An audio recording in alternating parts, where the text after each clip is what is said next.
All right, let's get this corset sewn. So this was a request from viewers that they wanted to work on corsets, and this was one of my corsets from back in the day when I was designing and doing couture. And truthfully, guys, I made the pattern, I designed it, but I had expert seamstresses that were sewing that were really good at corsets. So I have not sewn it myself, so I'm going to be sewing it myself, and this is years past.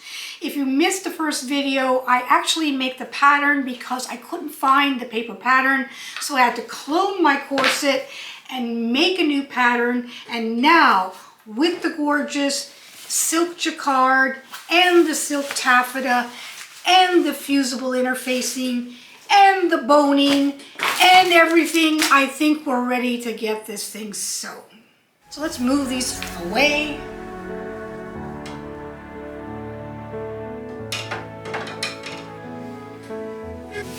Here's the pattern.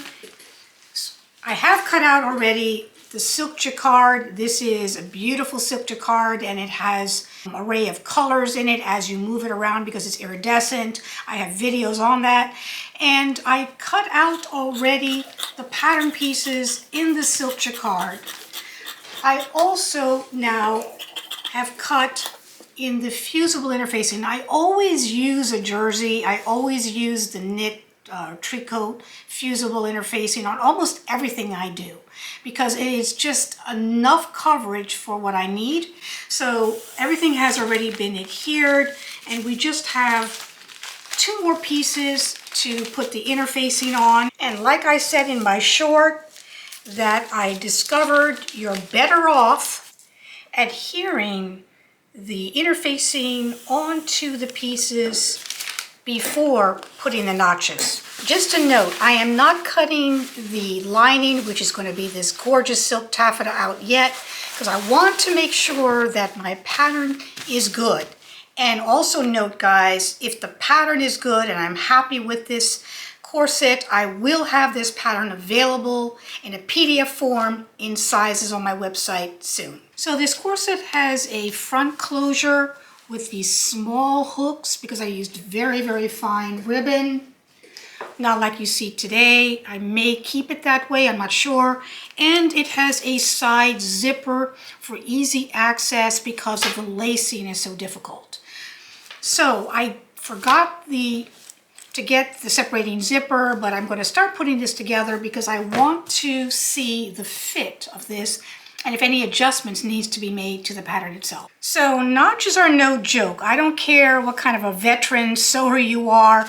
When you have these many pieces and they're all in different shapes, you are not going to be able to get it right without having the notches line up. After doing all that though, and after putting this whole thing together, I realized that I wanted to do one more step before that, but I'm going to just do it step by step, and that is I'm going to put a stitch close to the edge here because I want to keep the interfacing to the actual silk fabric, because when I'm putting the boning in, it is not going to be finished inside, and that will keep it in place while we're putting the channels for the boning. And then after I do that, I'm going to sew a precise 1/2 inch seam line on each piece. Alright, so I finished all the seams and I have it on the dress form. I think I'm going to have to do some tweaking to make sure that it's going to be tight enough that it actually performs like a corset should perform. So I'm going to try it on myself, do some adjustments, and let's see what happens next. So I have it here, and it's obviously tighter on the bottom, which is usually my problem spot, but I want it to even be tighter here because I want this to really push it up. I'm literally going to go just a little bit further in on every seam so that I have more room to work with these. So it's not going to be on the edge when I'm making my casings, and it'll also make the corset a little bit tighter.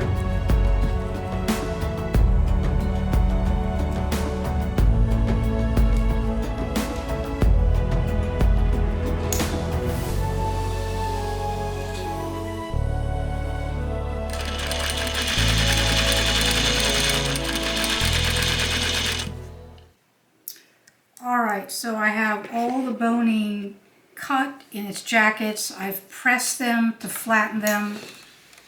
Now I'm going to prepare the ends, and the way you prepare the end is by trimming off little corners like this.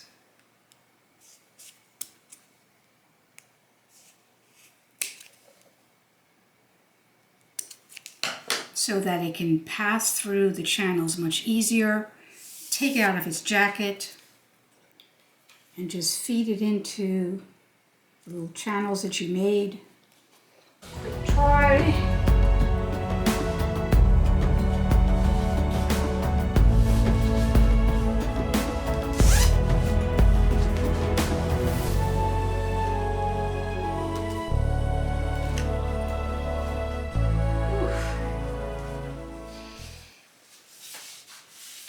And like I said, once the boning gets in there, it starts getting really tight. That's what I expected it to do, and with the lining coming in, it's going to get even tighter. So hopefully I won't gain any more weight, because I have been gaining weight, and I'll be able to get into this corset when it's done.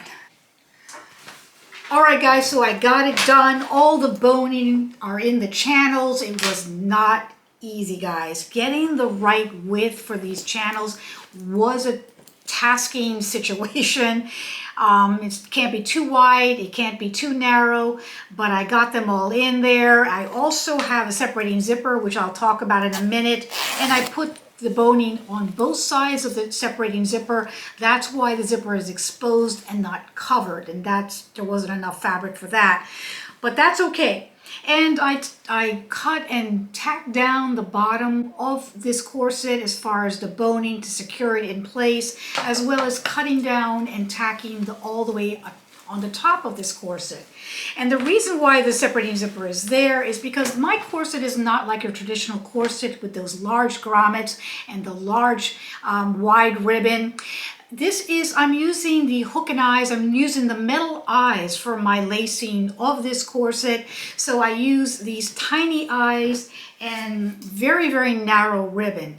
And in order to unlace this corset completely, every time you get it on and off, is really not feasible. So my solution was to put the separating zipper in place so that you can get in it and out of it very easily, and then tighten your strings completely when you want to. So that's my trick there on my particular corset.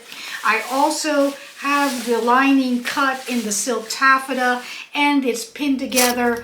Let's get this guy sewn. Here we are. I have the lining done.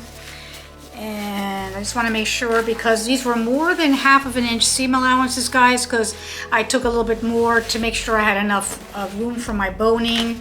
So hopefully it's not going to be too tight. I just want to make sure that it is lining up properly. I'm pressing the seams inside before I do any kind of finishing on the raw edges, because I don't want it to make an indentation on the right side. I've just decided to trim off the frayed edges like this and put a stitch just at the edge about 1/8 inch away, just to kind of keep it from fraying more. But it's fully lined, so it's really not necessary to do much of anything.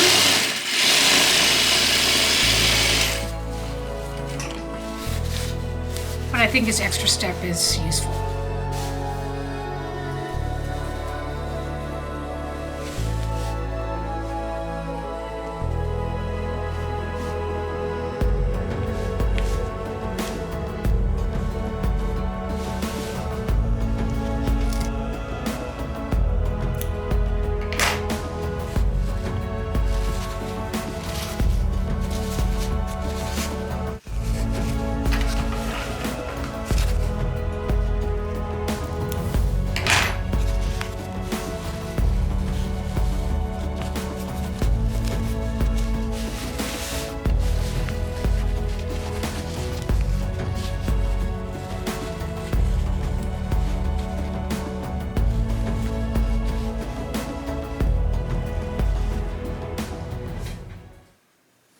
Guys, so some of this is This was like 15 years ago, this corset was made. And like I said, it was made by my seamstress.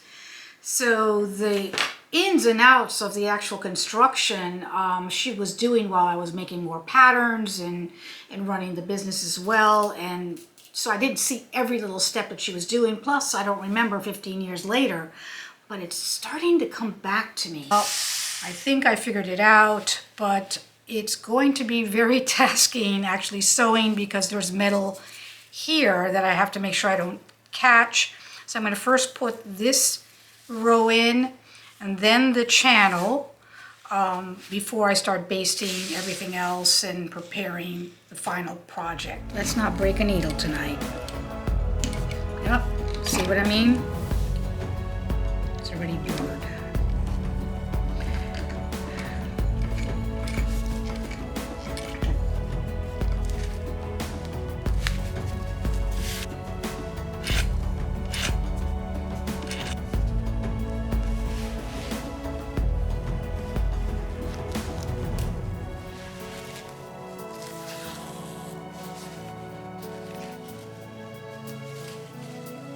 So I kind of want to try this on just to see if this fits, and before I do that I want to take these pins out of the inside.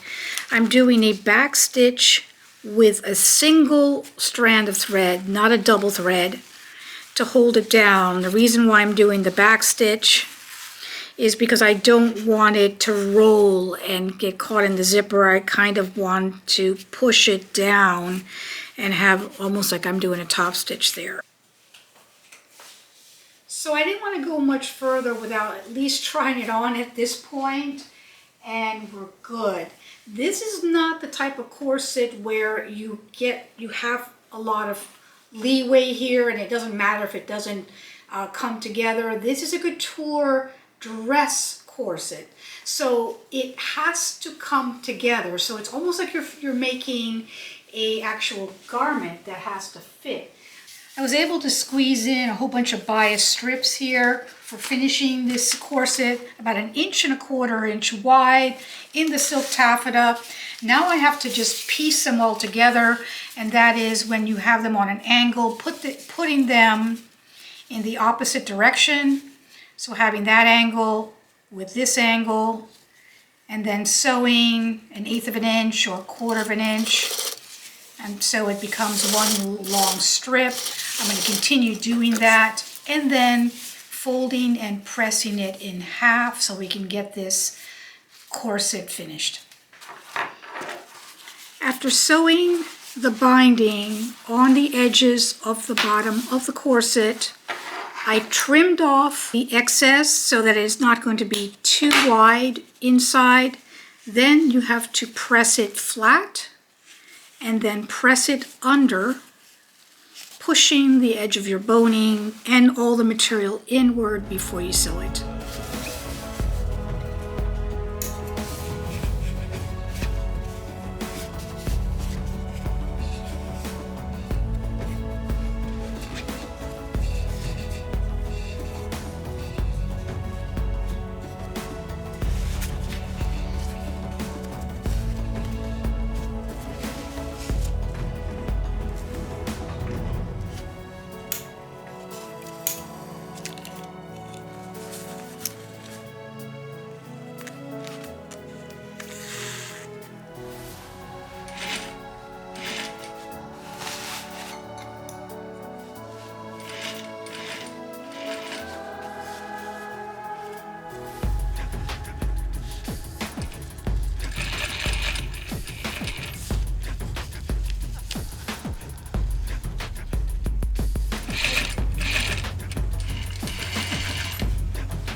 As I go around these supposedly corners or sharp corners, I'm not mitering the binding, I'm actually stretching it, because that's the way the original was, to go around it so there's less bulk. Okay, that's a relief. I'm so glad the corset fits me because I have been gaining weight and this project is taking longer than I expected it to. Hopefully we'll get this done today. So I undid the lacing in the front. Now it's a matter of trimming off the excess that is sticking out, and doing the hand sewing, which I already started on the bottom of the corset itself.